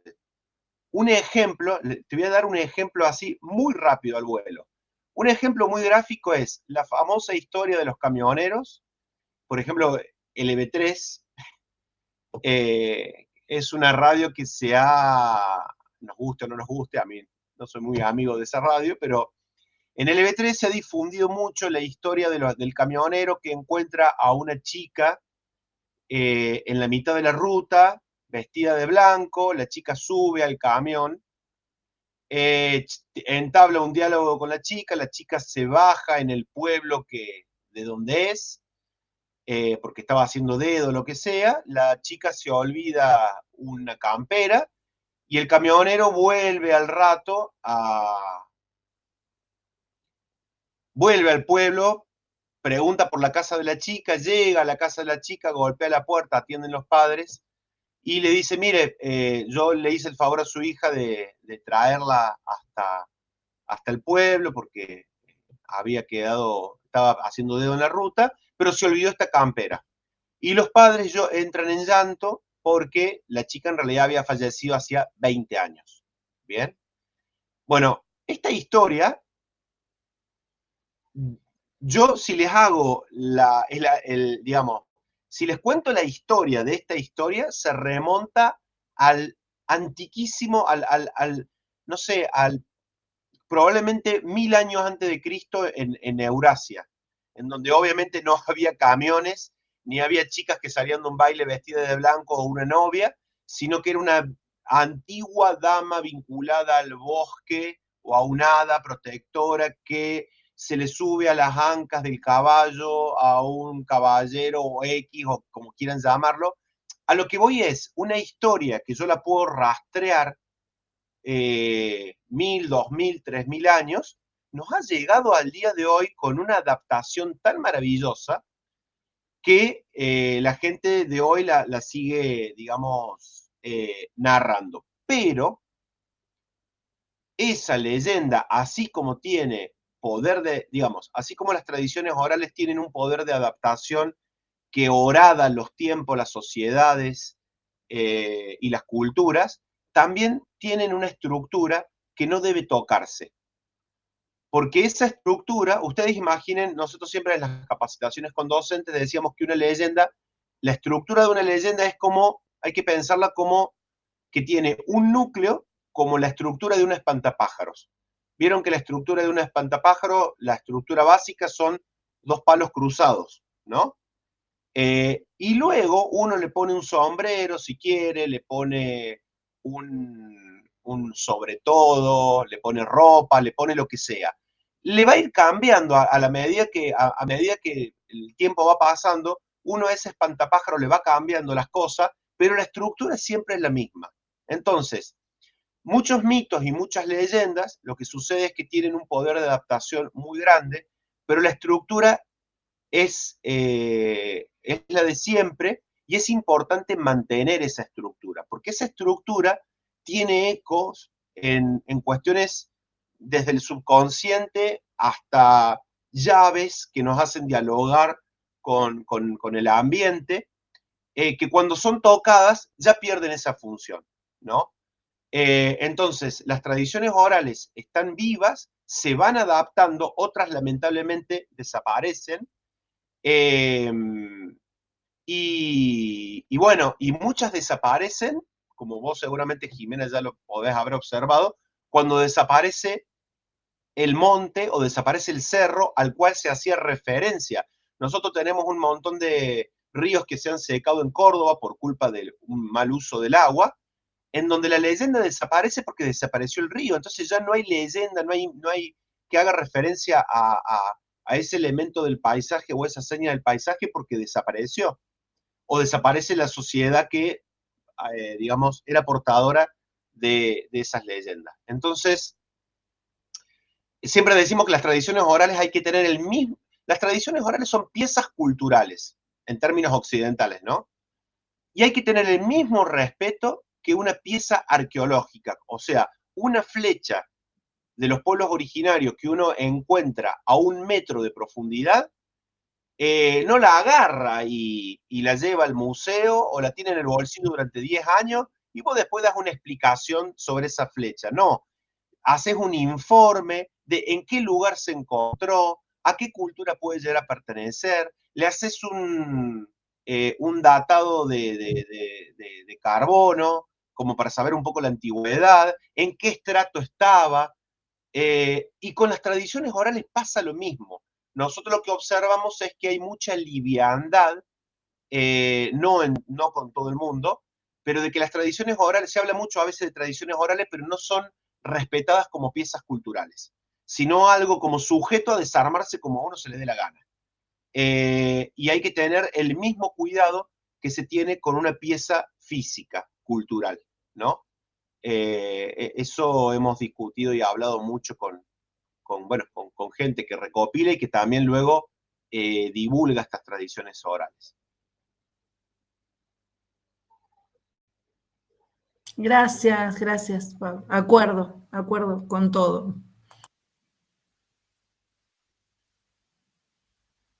Ahí Mati y Nau quieren hablar. Hola, buenas tardes. Bueno, gracias ahí por el encuentro, muy interesante. Quería preguntar así, a ver qué, esto que se habla un poco, a mí con toda esta cuestión me pasa esto de Occidente como si uno pudiese escapar fácilmente de eso, o no sé, la modernidad, no sé, como digo esto de, como que lo que más podemos lograr, esto que se dice es, bueno, esto del folclore, esto de la historia bonita, esto que se puede contar como cuento. Digo, bueno, ¿por qué? ¿Por qué ocurre eso? ¿Qué falta trascender a eso para que pueda ocurrir naturalmente? Porque, digo, parece que más que parece más una excepción cuando ocurre y que, no sé, he leído algunas propuestas de esto de como de la afectación, como solo ocurre cuando, bueno, uno se deja afectar, digamos, por ese relato, pero para que ese relato tenga vida y la significación empiece a jugar, tiene que haber como un contexto en vinculación no solo con lo no humano, sino también con humanos que portan como un saber de cómo leer eso. Entonces, nada, me pregunto un poco sobre eso, digamos, ¿qué hace falta, además de la historia, de lo textual, del mito, del relato, que pueda darle vida y vuelo? Y por otro lado me pregunto si es posible, digamos, siempre, digamos, si hay una garantía hoy en las condiciones en las que vivimos de que eso juegue como, no sé, como si hubiese una nostalgia rara, inexistente de lo que alguna vez fue. Entonces, es un buen tema el que planteaste porque toca varias cuestiones. pero resumiendo todos tenemos derecho, según mi modo de ver, todos tenemos derecho a esta cultura que es una cultura de la tierra, porque vuelvo a repetir, estos ritos, estas creencias y estos seres míticos son en definitiva común a toda la humanidad, ¿no? No solamente a nuestros pueblos originarios, sino a los antiguos pueblos europeos, a los pueblos asiáticos, a muchos pueblos africanos, y tenemos la suerte en América de tener a los pueblos originarios como guías, como reservorios de una cultura muy genuina, en diálogo obviamente con nuestro paisaje, a quienes acudir para dejarnos con mucho respeto y sin forzar nada, dejarnos afectar.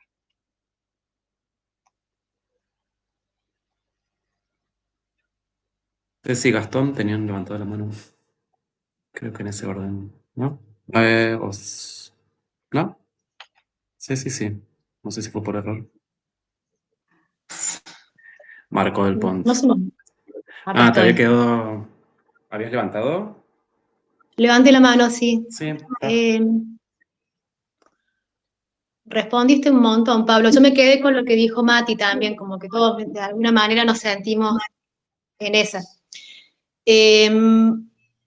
No, simplemente una cosa quería aportar, que a mí lo que me sucede, yo vivo en Unquillo hace varios años, más de como 12 años, y Unquillo ya es un barrio de Córdoba, ¿no? Pero bueno, me he encargado de que mi patio, al margen del vivero, sea un pedacito de monte.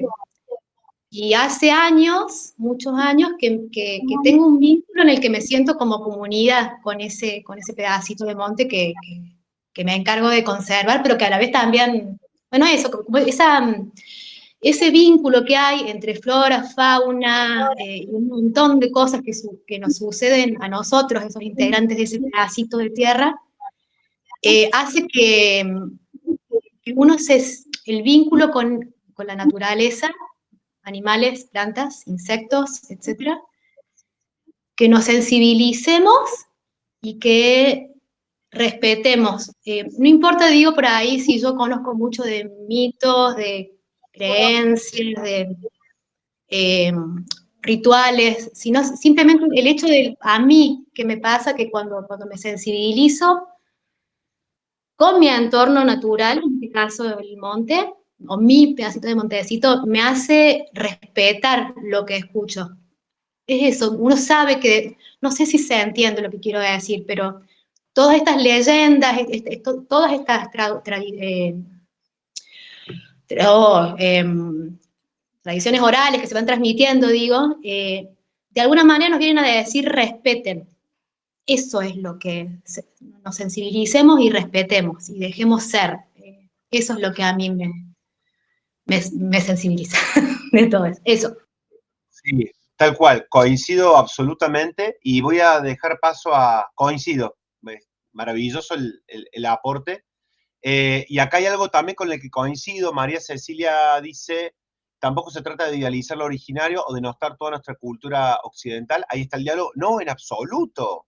Yo no reniego lo que pasa es que acá el eje de esta charla es cómo la versión occidental de los últimos 500 años, no de más, no importa, vino a romper el diálogo con la naturaleza en pos de, esto está inscripto en el capitalismo, en el extractivismo, ¿no es cierto?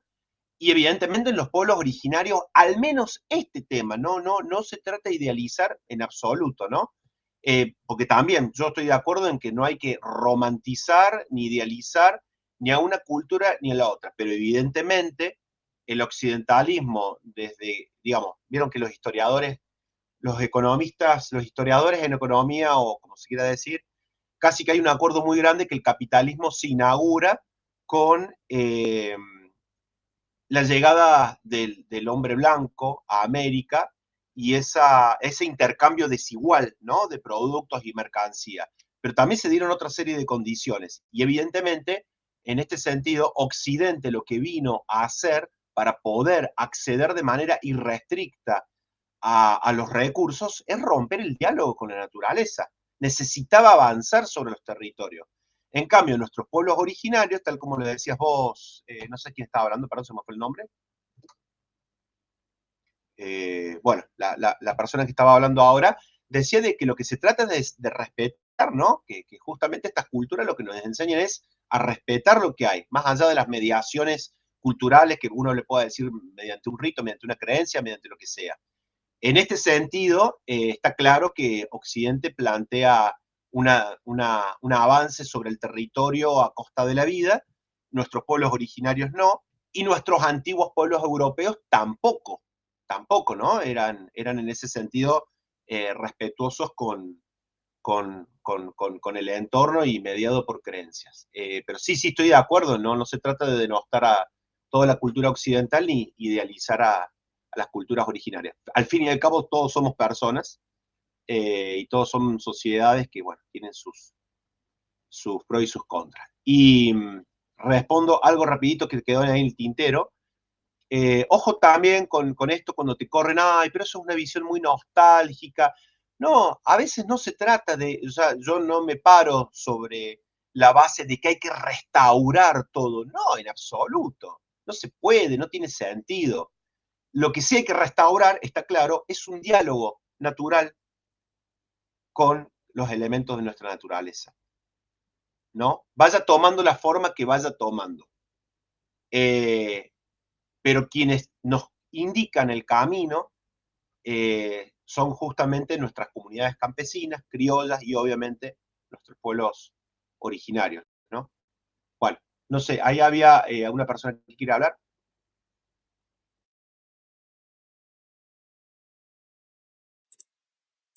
Me quedó la mano levantada de antes, pero ya sería como una síntesis de lo que dijeron ustedes dos recién, de Ceci y vos.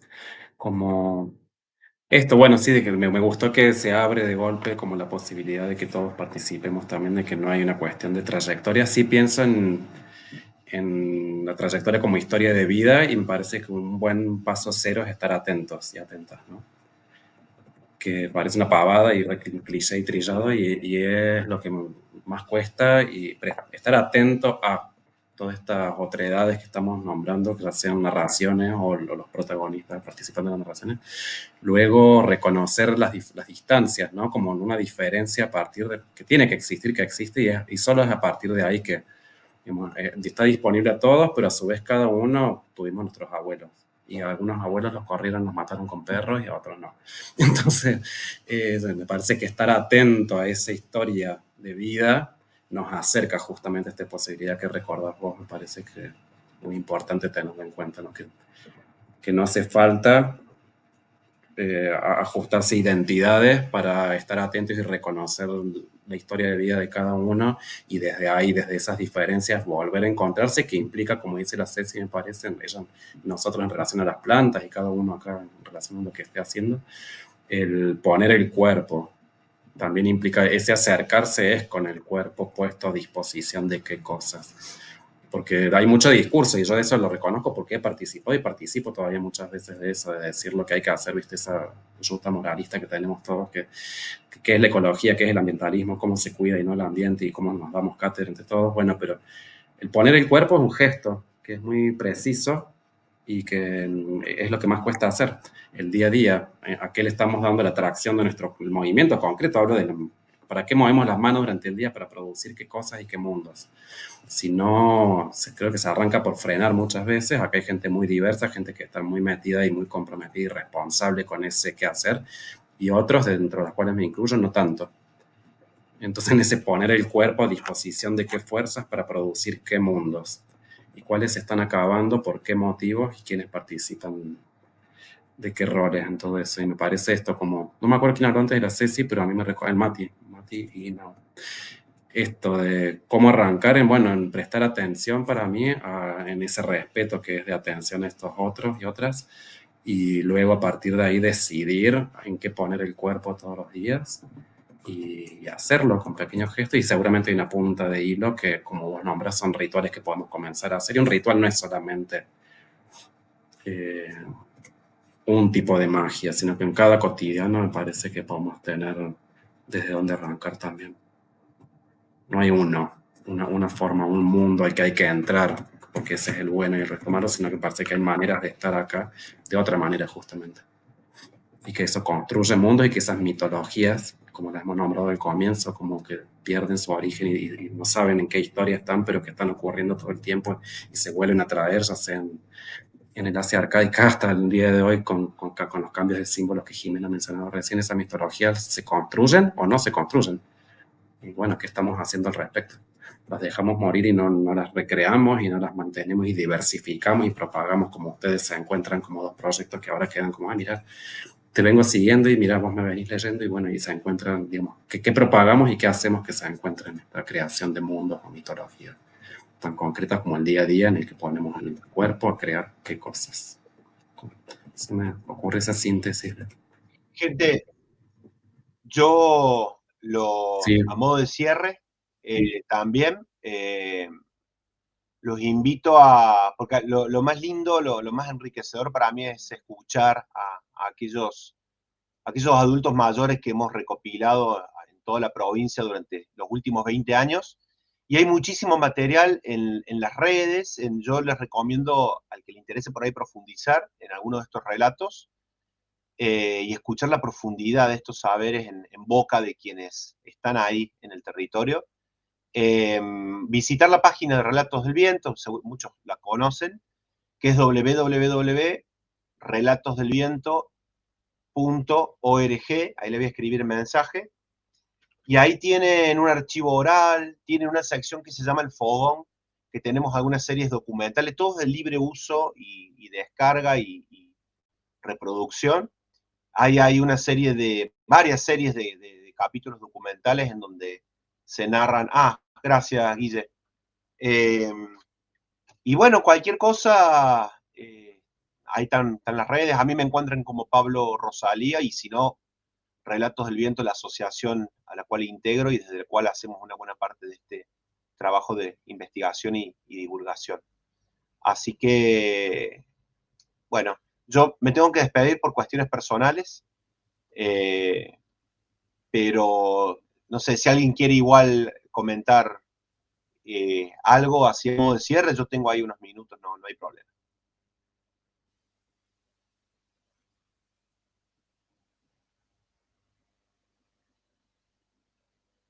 Siempre tenemos este silencio cuando se acaba la charla, así que vamos a mantener la tradición. Mil gracias a todas y todos. Muchísimas gracias. Gracias. Gracias por Pablo. compartir. Gracias, gente. Gracias. Gracias, Pablo. Ceci, Guille, por la invitación. Gracias. Hermoso conversatorio. Gracias. Gracias. Bueno, que tengan una linda noche y estamos ahí en contacto. Cada tanto estamos haciendo actividades divulgativas donde podemos playarnos sobre estos temas, así que con gusto, ahí siempre anunciamos por las redes.